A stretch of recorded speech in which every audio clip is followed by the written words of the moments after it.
Hey everybody, back to talk about ecosystems this week in science. So this is a book I'm going to read to you to get us a little bit more acclimated. This is something we've studied before and in the past, so it shouldn't be brand new, but there's some more details in here, and I think that we'll enjoy kind of discussing this a little bit further. And I get to sit outside here in our wonderful ecosystem, so hopefully that'll make the difference. An ecosystem's parts. A system is formed by many parts working together for a purpose. Every part of a system is important, whether it is living or non-living. A system will not work well if a part is missing or damaged. In a car, the driver works with the parts of the car to form a system. Different parts work together to keep the system going. For example, the pedals and steering wheel let the driver control the speed and direction of the car. One kind of system is an ecosystem. An ecosystem is all the living and non-living things in an environment and the many ways they interact. An ecosystem may be as large as a tundra, and it may be as small as a decaying mushroom. An Arctic fox is a living part of the tundra ecosystem. If you remember when we previously studied, a tundra is a very cold and very, very dry climate. And there is an ecosystem that lives inside of that type of climate. Non-living and living parts together. An ecosystem is a type of system. It is made of an environment's living and non-living things. It is also made up of their interactions. Animals and plants, along with fungi, protists, and bacteria, are the living parts of an ecosystem. The non-living parts of an ecosystem include air, water, soil, and light. Temperature, landforms, and climate are also non-living parts of an ecosystem.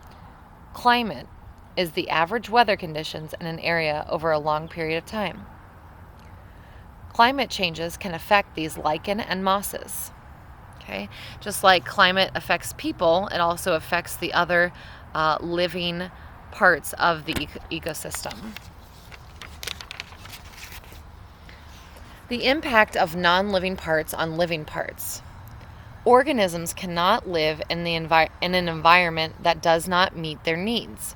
Some plants and animals will live and grow better in certain environments than others. Others will not survive at all. For example, tundra is very cold. Plants and animals that live there must be able to survive in the frigid climate. The ground is frozen in the tundra, so the roots of the Arctic willow do not grow straight down. Instead, its roots are shallow and spread out.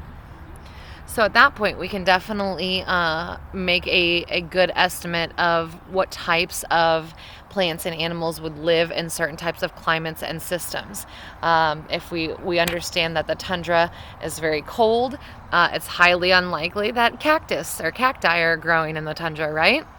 Again, then also different types of animals that need a lot of water and different types of plants to survive probably won't be there. It's not likely you're going to see dolphins. It didn't mention much about any kind of lakes or rivers or streams, and if it were, it's probably frozen. So very few types of mammals are going to be living in those types of waters. A tundra is cold, dry region. It is so cold that the ground beneath the topsoil always stays frozen. Trees cannot grow in the tundra, but some grasses and other plants can. And then we come to the other types of ecosystems and other types of environments. One is called the grassland. Grasslands are covered with grasses such as purple needle grass, buffalo grass, or blue grama. They get a medium amount of rain. Rivers are freshwater ecosystems. Different organisms live in different parts of a river, but most are found where it is calm. Duckweed, algae, water moss, fish, and frogs live in rivers. Swamps are wetlands. Wetlands are covered with water for some or all of the year. Willow, cypress, and cottonwood trees grow in some swamps.